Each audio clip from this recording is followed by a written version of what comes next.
บ่ต้องเปียงใหญ่ๆใช่ไหมเปียงนี่เป็นเนี่ย เราก็เห็นคือจาน เก้าเดือน มาอาจารย์มากันมาเลย อย่ามี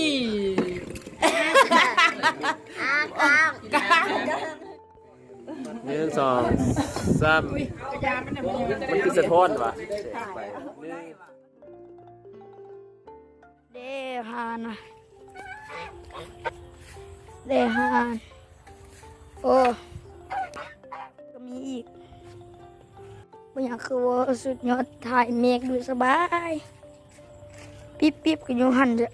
โชคดีปีใหม่มาริโอโตตาวันนี้ซับไปได้เลย แม่สลี เข่ากองยังแมงวันนี่แหละ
เขาจะมาใส่ของข่อยของ สั เขา บ เป็น การ ใส่ ละ